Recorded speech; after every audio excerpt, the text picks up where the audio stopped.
कांग्रेस का शाही परिवार, आरजेडी का शाही परिवार दुनिया भर के त्योहार मनाते हैं और विदेशी त्योहार मनाने में उनको मजा आती है। लेकिन बात जब छठ महापर्व की आती है तो ये लोग क्या कहते हैं? छठ महापर्व हमारे लिए कितना बड़ा गर्व का, अभिमान का अवसर है। ये कहते हैं ये छठ वाले तो ये सब ड्रामा कर रहे। ड्रामा? क्या कह रहे हो तुम? साथियों, कांग्रेस ने छठ महापर्व को जिस प्रकार ड्रामा बताया, उसके पीछे भी एक बहुत गहरा राज है।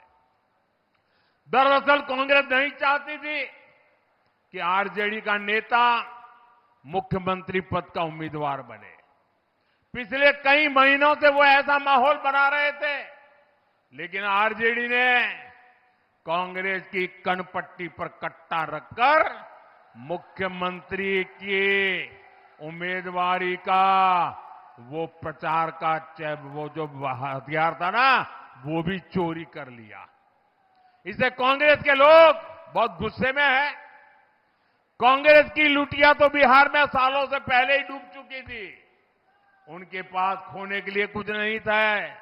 अब कांग्रेस के नेताओं ने आरजेडी की लुटिया डुबाने की सुपारी ले ली है। और इनका एक नेता तो बड़े बुद्धिमान होने के नाते दावा करते हुए बयान दे रहा है।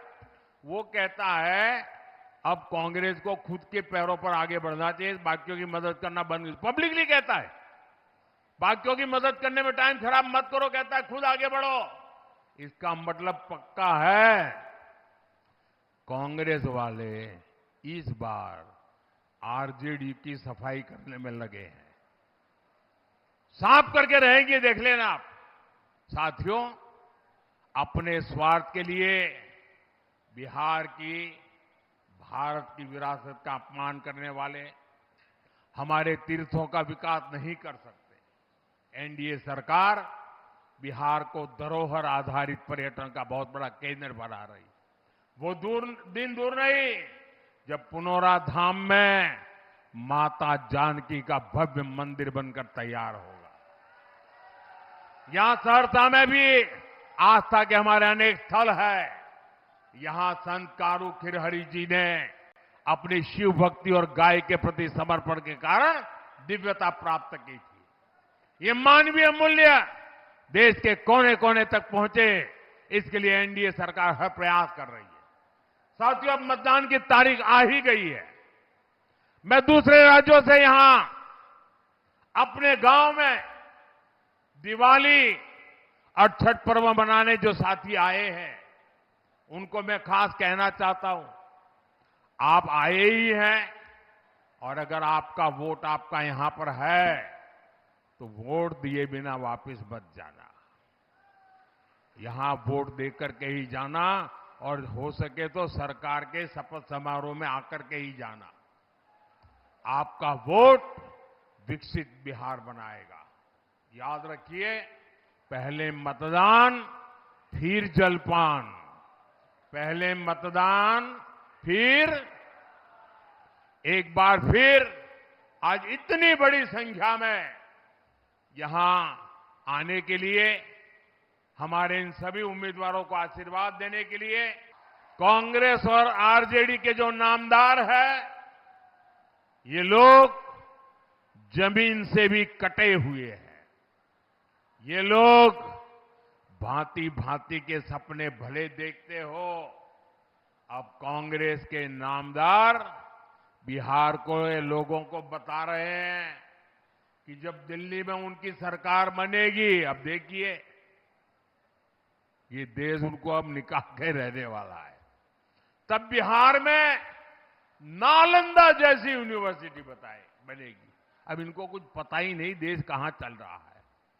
ऐसी यूनिवर्सिटी वो कहते हैं जिसमें विदेशी छात्र पढ़ने आएंगे। साथियों, झूठ बोलने की इनकी आदत बहुत पुरानी है।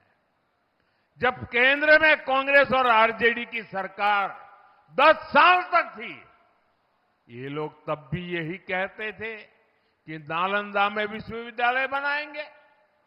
केंद्र में 10 साल तक इन लोगों की सरकार रही, लेकिन उन्होंने कोई काम आगे नहीं बढ़ाया। ये लोग यूनिवर्सिटी के नाम पर सिर्फ 20 करोड़ रुपए देकर भूल गए। अरे 20 करोड़ रुपए तो गांव में स्कूल नहीं बन पाती है।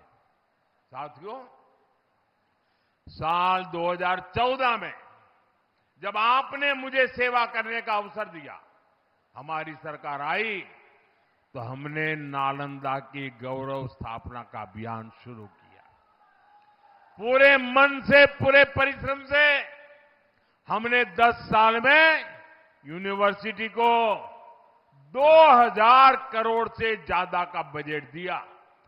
कितना? आंकड़ा याद रहेगा आपको? कितना? 2000 करोड़ रुपया। कितना? जरा पूरी ताकत से बताइए, हाथ रहना चाहिए। कितना? कितना? और उन्होंने कितना दिया था? 20 करोड़। 20 करोड़। कितना दिया था? कितना दिया था? हमने कितना दिया? हमने कितना दिया? अब देखिए, 2000 करोड़ रुपया लगाया। आज हमने नालंदा विश्वविद्यालय का शानदार कैंपस बनाया।